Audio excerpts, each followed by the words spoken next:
mida mina teeks, et kui ma oleks nagu teie kingades? See on nüüd see koht, et kui me vaatame seda kaarti, et kellena või kust nagu pihta hakata. Kõige lihtsam on ilmselt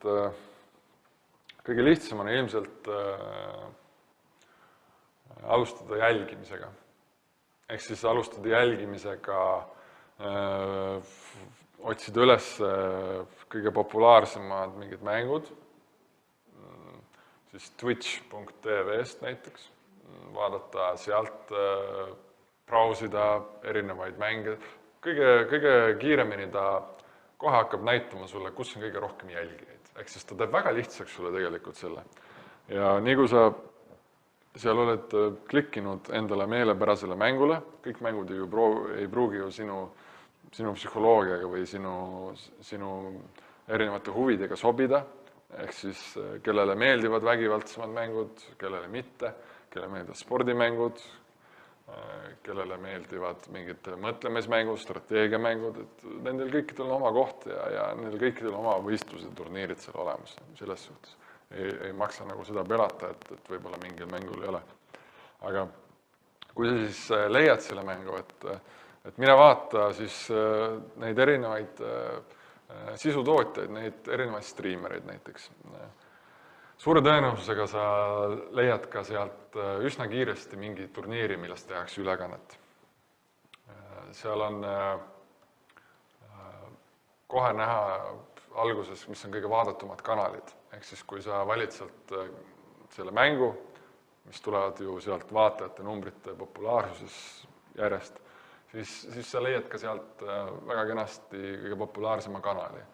Ja üldjuhul on turniiri tootjad ikkagi või turniiri tegijad või mingi liiga tegijad, neid ülekandeid vaataks kõige rohkem, sellepärast et nad on üles ehitatud põnevalt, need ülekanded ja seal on auhinnarahad mängus. Kindlasti leiad sa sealt kohe algusest ka kõige populaarsemad sisutootjad, striimerid. Et sa saad vaadata, kes on oma asja hästi teinud, kes on ennast nagu väga hästi müünud, kes toodab huvitavat sisu, või siis on ta lihtsalt nii hea tasemel mängija, et teda jälgides on sul lihtsalt niivõrd huvitav, sa lihtsalt vaatad, vau, et tal on nii võimsad oskused ja sa õpid sealt ise ka. Et mina nagu alustaksin niimoodi. Teine variant on see, et kui sa täna juba mängid mingit mängu, siis ole enda vastu aus. Kui palju, kas sa tahad ka jõuda selles maailmas kuhugi? Kas sa tahad ka mängijana seal läbi lüüa? Et sa võid korra nagu seda ka enda käest küsida. Et võib-olla täna juba siin vaatajatest on mingid osavaid mängijaid.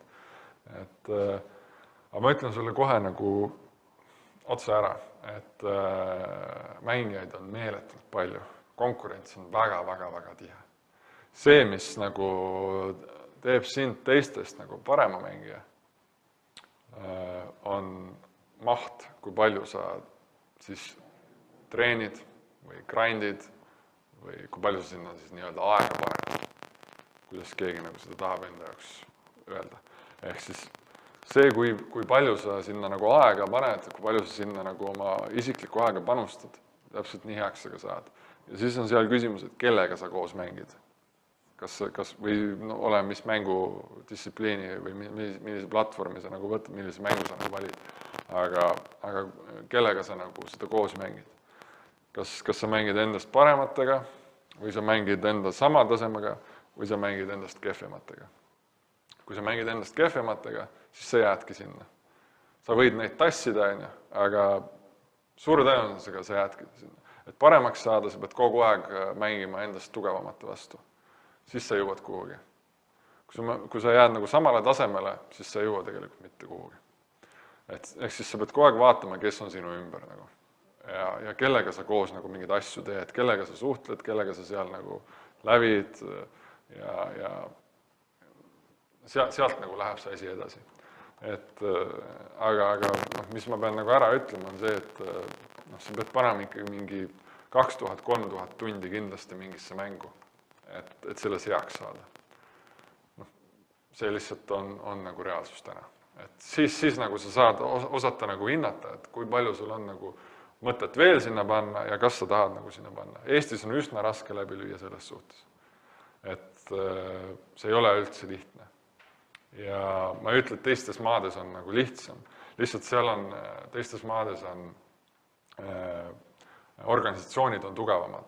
Nad on vanemad, seal on see struktuur on paremini olnud moodustatud ja organisatsioonid on lihtsalt juba ennast sisse töötanud ja sul seal on nagu professionaalsem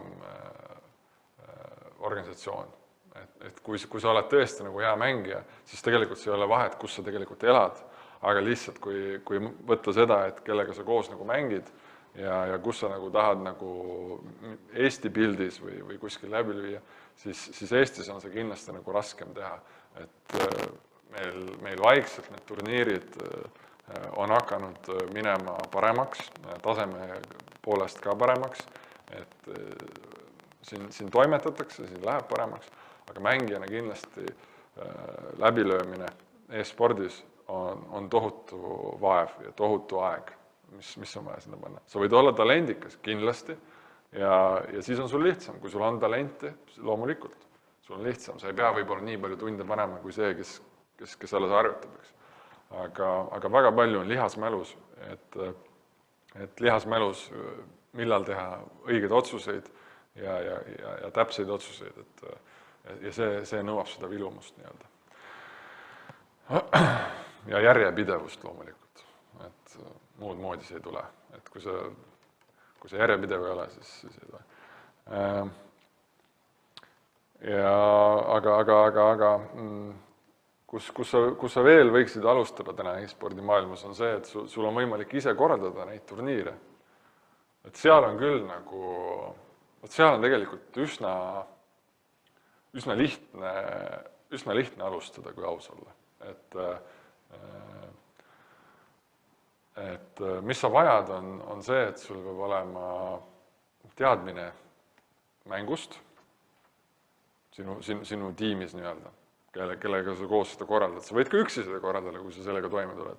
Aga sul peab olema teadmine sellest mängust, millest sa tahad seda turniiri korraldada, sest et sul on vaja teada, milline peab olema see võistlussüsteem, et kas on alagrupid või on mingi knockout-süsteem, kus on siis lüüakse siis keegi nagu välja ja siis liigutakse edasi, et oleneb, kuidas selle võistlussüsteemi teed.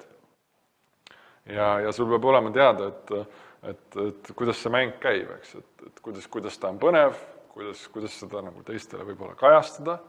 Otseselt ei pea seda turniiri kajastama kellegile, sa võid teha seda offline'is, ehk siis sa võid teha seda kuskil klassiruumis, oma koolis näiteks, sa võid teha seda kas või oma kodus. Sa võid teha kuskil kultuurimajas või kus sa selle saali leiad, eks, et kus on elekter olemas ja siis sul on vaja kas siis switchi või siis teine variant on, et sa teed selle online'is, et siis igaüks saab mängida oma kodust ja sa saad ise seda turniiri korraldada ka oma kodust.